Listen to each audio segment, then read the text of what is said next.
नमस्कार। बच्चों के भविष्य के लिए बचत करना ये हम सबकी जिंदगी के सबसे बड़े लक्ष्यों में से एक होता है ना?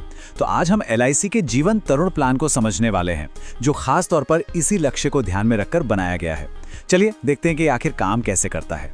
ये एक ऐसा सवाल है जो हर माता पिता या दादा दादी को कभी ना कभी परेशान करता ही है।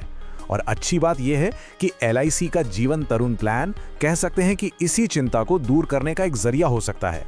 तो हम इस प्लान को 6 हिस्सों में समझेंगे। पहले देखेंगे कि ये है क्या, फिर पॉलिसी कैसे बनती है, पेमेंट के क्या ऑप्शंस हैं, फायदे और सुरक्षा क्या है, ये काम कैसे करता है और आखिर में कुछ जरूरी बातें। चलिए शुरू करते हैं पहले हिस्से से, बच्चे के भविष्य की योजना। तो ये जीवन तरुण प्लान आखिर है क्या? इसे ना एक पौधे की तरह समझ सकते हैं।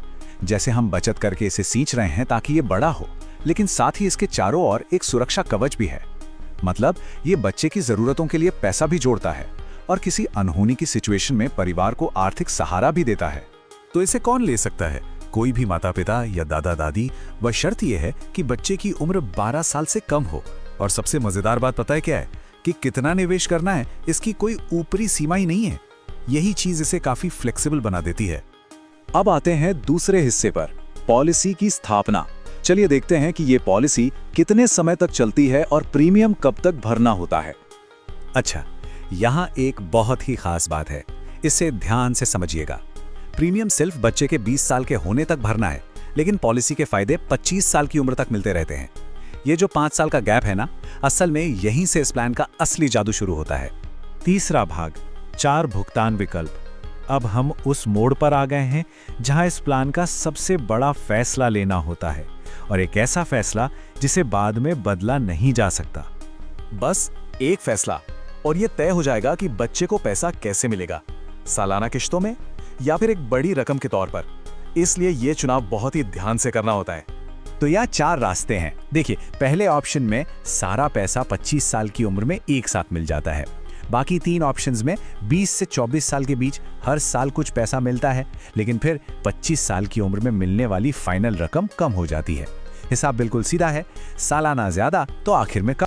तो सवाल ये उठता है, क्या बच्चे की कॉलेज की सालाना फीस भरने के लिए हर साल पैसों की जरूरत पड़ेगी, या फिर ये बेहतर है कि 25 की उम्र में उसे अपना बिजनेस शुरू करने या घर खरीदने के लिए एक बड़ी रकम मिले?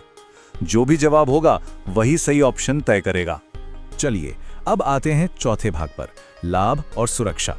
पैसों के बंटवारे की योजना तो हो गई, लेकिन इस प्लान में सुरक्षा के लिहाज से क्या मिलता है, आइए देखते हैं। मान लीजिए कोई अनहोनी हो जाती है, तो परिवार को क्या मिलता है? ये इस पर निर्भर करता है कि ऐसा कब हुआ। अगर जोखिम शुरू होने के बाद ऐसा होता है, तो नॉमिनी को बीमा की पूरी रकम और तब तक जमा हुए बोनस दोनों मिलते हैं। ये इस प्लान का एक और फायदा है, मतलब जो गारंटी दी गई है उसके ऊपर भी पैसा मिल सकता है। अगर कंपनी अच्छा मुनाफा कमाती है तो उस मुनाफे का एक हिस्सा बोनस के रूप में मिलता है। कह सकते हैं ये एक तरह की एक्स्ट्रा इनकम है।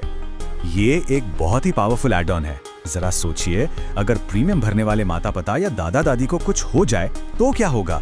इस सुविधा के साथ भविष्य के सारे प्रीमियम माफ कर दिए जाते हैं, लेकिन पॉलिसी चलती रहती है और बच्चे को सारे फायदे ठीक वैसे ही मिलते हैं जैसे तय हुए थे। ये है असली सुरक्षा कवच। अब 5वां भाग, भुगतान कैसे काम करते हैं। चलिए अब इस पूरी पॉलिसी के सफर को एक नजर में देखते हैं, शुरू से लेकर 25 साल की उम्र तक। इस सफर में 2 सबसे अहम मोड़ हैं। पहला 20 साल की उम्र, जब जेब से पैसा जाना बंद हो जाता है, और दूसरा 20 से 24 साल की उम्र, जब पैसा आना शुरू होता है।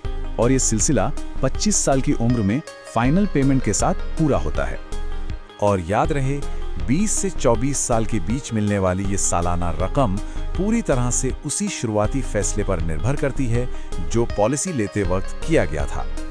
और अब छठा और आखिरी भाग, महत्वपूर्ण बारीकियां।